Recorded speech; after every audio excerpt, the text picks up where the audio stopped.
But boy, what is it about the AFC North and their tight ends? It feels like that's basically where the battles are right now. And it starts with the Cincinnati Bengals.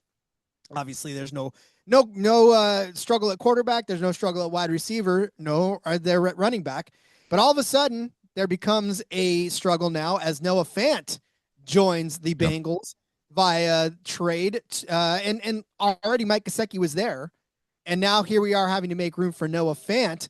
For those of anybody that was out there drafting Mike Gesicki, should they be scared? Should they be nervous? Should they be mad that they brought in Noah Fant? I mean, obviously Noah Fant with the Seahawks last year, 500 yards on 64 targets, 48 receptions, only one touchdown.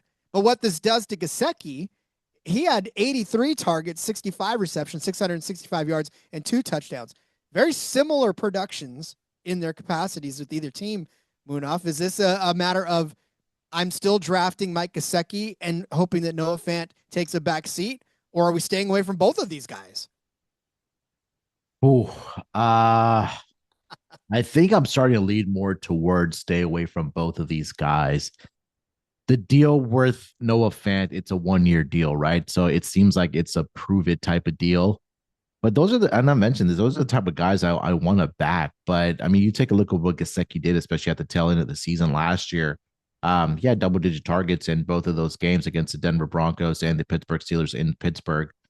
Finished with 10 catches on 12 targets. And you mentioned the numbers that he had last season, that these guys are kind of eerily similar. You're not going to get a lot of touchdowns out of Mike Gesicki because there's a lot of football that needs to go around and keep the other guys happy.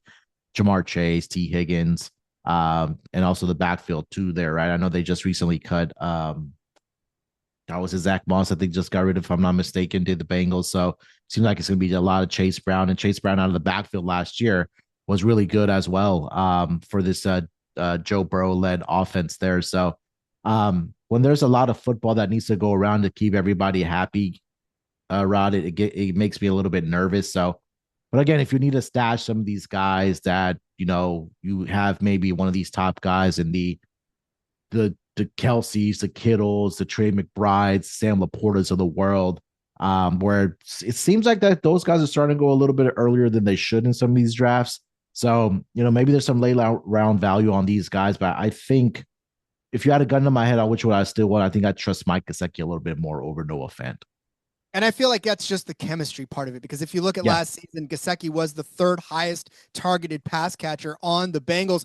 Now, on the other hand, Noah Fant was the fourth highest targeted receiver or pass catcher rather on the Seahawks last year. But of course, we know what they had to deal with as well.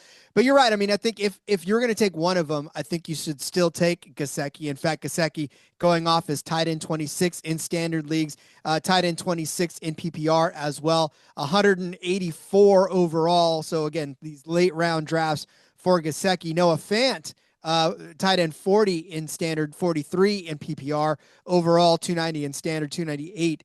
Of course, now this was before the news. I don't know that the ADP's shifted that much since he moved over, and I don't know that it will either.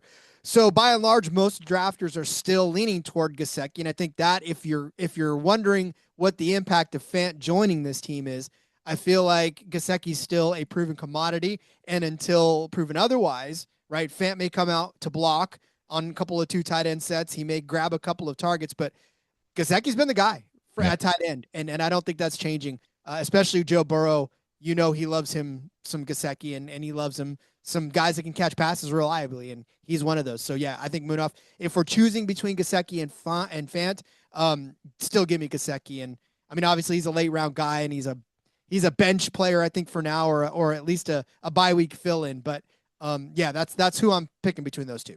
Yeah, I mean, even if like going back to last season, Rod, that you take a look at this tight end room, even the third and fourth guys on their depth chart, right? They were getting targets. I mean, yes, it's not the numbers that jump off the page, but um, Eric All last year prior to the injury had 22 targets, true sample, 22 targets as well. So they right now have three guys that are going to be healthy, at least in the tight end room before the season starts, in Gesicki, Noah Fant, and Drew Sample. So there could be opportunities for tight ends, but again, when you have a caliber player, one of the best receivers in the league, and Jamar Chase, and you re-sign T. Higgins to the big contract, you want those guys to flourish. But Hopefully, these tight ends get some more targets in the red zone there, and they're able to rack up points for you that way by scoring touchdowns, because I feel like the yardage obviously is going to go to guys like the Jamar Chase and the T. Higgins of the world. But it'll be interesting to see on what the distribution will be, at least for those two tight ends going forward.